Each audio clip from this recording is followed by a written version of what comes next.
सभापति महोदय, हम पर अभिषेक बनर्जी जी का भाषण पढ़ रहे थे।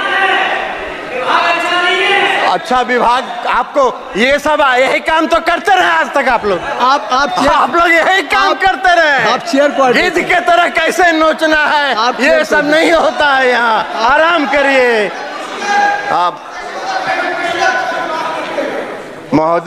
महोदय हम अभिषेक बनर्जी जी का भाषण पढ़ रहे थे। अभिषेक बनर्जी जी ने भाषण दिया और कहा कि मोदी जी का 4 जून 2024 को जो पहली सरकार बनी, rejected the people of India, which was rejected by people of India. वाह रे भाई, आपके ज्ञान का हमको प्रशंसा करना होगा कि पूर्ण बहुमत की सरकार आप कह रहे हैं कि rejected by the peoples of India. वाह, पूर्ण बहुमत नहीं दिखता है इनको। अरे सच्चाई को अभिषेक बनर्जी जी स्वीकार करना चाहिए। इन्होंने कहा क्या भाषण में, वक्त बदल गया है, वक्त बदल गया है। हाँ अभिषेक बनर्जी जी, वक्त जरूर, सभापति महोदय, वक्त जरूर बदल गया है, वक्त जरूर बदल गया है, क्योंकि मोदी जी पूर्ण आत्मविश्वास और दृढ़ संकल्प के साथ तीसरे कार्यकाल में आत्मनिर्भर भारत बनाने की ओर चल चुके हैं। इसलिए वक्त बदल गया है। आपको दिखाई नहीं देता है तो उसमें हम क्या करें? आंख का जांच कराइए और चश्मा लगाइए, दिखेगा आपको कि इस देश की जनता ने क्या किया। हमको आशा करते थे, हम उम्मीद करते थे कि अभिषेक बनर्जी जी जब भाषण दे रहे थे तो वो कहते कि पश्चिम बंगाल में महिलाओं के चिरहरण का जो वीडियो वायरल हो रहा है उस पर क्षमा मांगते, इस देश से, उस पर इस देश से क्षमा मांगते, वे नहीं मांगे, नहीं मांगेंगे, नहीं मांगेंगे, क्योंकि पश्चिम बंगाल में वे जैसे चिरहरण हो रहा है, महिलाओं पर अत्याचार हो रहा है और जो आम लोगों पर अत्याचार हो रहा है वो उनको नहीं दिखता है। अभी इसी सदन में अभी बता रहे जयप्रकाश जी, अरे जयप्रकाश जी बैठ जाइए, एक मिनट आपको बता रहे हैं। मंत्री जी आप चेयर को एड्रेस करें। सभापति महोदय, सभापति महोदय, इसी सदन में अधीर रंजन चौधरी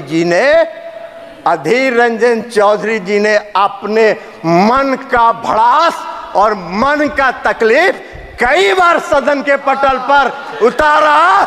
दिशा की मीटिंग नहीं हुई 5 साल तक, दिशा की मीटिंग नहीं होने दी पश्चिम बंगाल की सरकार ने। और लोकतंत्र की बात करते हैं, इनको क्या अधिकार है लोकतंत्र की बात करने का? इनको कौन सा हक है लोकतंत्र की बात करने का? कृपया रिकॉर्ड में है। माननीय सदस्य ने जो नाम लिया है, गौरव, माननीय सदस्य ने जो नाम लिया है वो रिकॉर्ड में नहीं जाएगा, रिकॉर्ड में नहीं जाएगा। जो माननीय सदस्य ने नाम लिया है, I think so you should have patience to hear me, you must have patience to hear me. जो नाम उन्होंने माननीय सदस्य का लिया है वो रिकॉर्ड में नहीं जाएगा। मैंने अरे गौरव, आप बैठिए। अरे गौरव गोगोई जी, आप इधर बोलिए चेयर से, आप नाम मत लीजिए। आप माननीय मंत्री जी, सभापति महोदय, सभापति महोदय, माननीय सदस्य गौरव गोगोई जी को नहीं, वो भी थे यहाँ, वो इस सदन में प्रेजेंट थे जब अधीर रंजन चौधरी नहीं, उनका नाम मत लीजिए, वो सदन के सदस्य नहीं, ठीक है, इसलिए मैं नाम, ठीक है, हाँ ठीक है, ठीक है, आप हो गया, विड्रॉ कर लिया उनका नाम उनका हमने वापस ले लिया। सभापति महोदय, उनका नाम हमने वापस ले लिया, लेकिन सच्चाई है कि 17वीं, बैठ जाइए ना जयप्रकाश जी, बैठ जाइए ना, बैठ जाइए, हुड्डा जी अंदर जाने वाले, बैठिए। आप अपना सभापति महोदय, अपना भाषण। सभापति महोदय, मैं ये कह रहा था कि 17वीं लोकसभा के दौरान जब आपका अवसर आएगा तो बोलिएगा प्लीज। जयप्रकाश जी, तो प्लीज हुड्डा जी, तो कहना चाहिए, इनको कहना चाहिए, अरे इनको कहना चाहिए कि पश्चिम बंगाल में जो चिन्ह हुआ वो जायज था।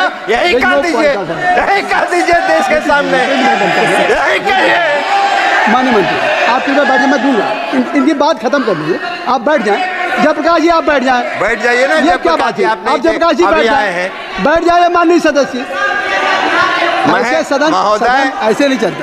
माननीय मंत्री जी आपसे आग्रह है कि आप अपना भाषण कृपया संक्षिप्त करें और आप माननीय चलिए माननीय सदस्य का नाम महोदय मैं नाम नहीं ले रहा हूँ, मैंने नाम वापस ले लिया, नाम हमने विड्रॉ कर लिया। अब हम ये कह रहे हैं कि 17वीं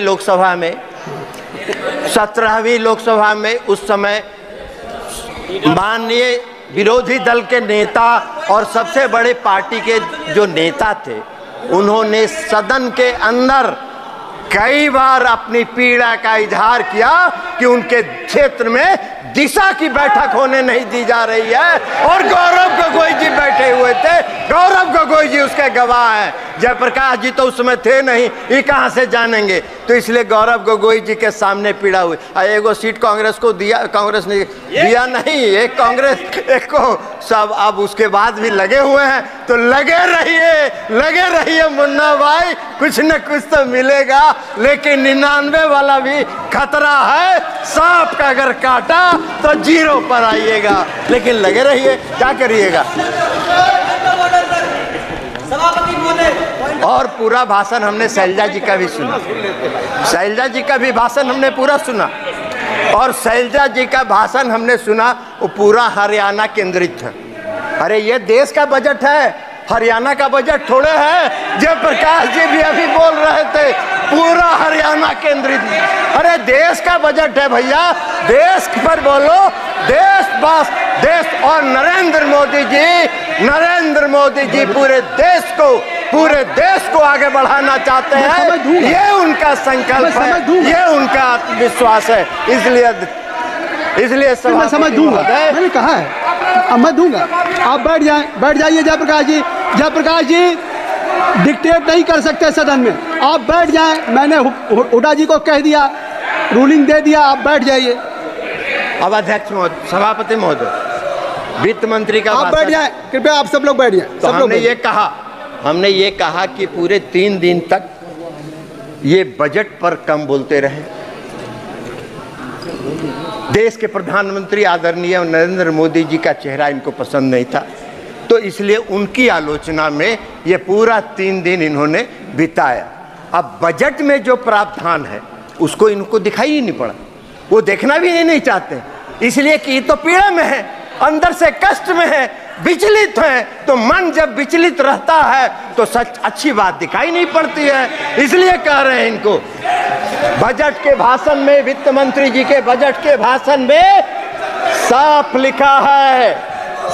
लिखा है कि 9 प्राथमिकताओं के संबंध में प्रयासों की परिकल्पना की गई है। और वो 9 प्रयास देश को आत्मनिर्भर भारत बनाने की दिशा में ले जाएगा। ये इस बजट में है, ये उनको दिखा नहीं। पहला क्या है? कृषि में उत्पादकता और अनुकूलता, रोजगार और कौशल प्रशिक्षण, समावेशी मानव संसाधन विकास और सामाजिक न्याय, विनिर्माण और सेवाएं, ऊर्जा सुरक्षा, अवसंरचना, नवाचार, अनुसंधान और विकास, और अगली पीढ़ी के सुधार। तो प्रधानमंत्री नरेंद्र मोदी जी तो अभी की पीढ़ी के अलावा अगली पीढ़ी तक भी सोच रहे हैं, इनको ये दिखाई नहीं पड़ रहा है।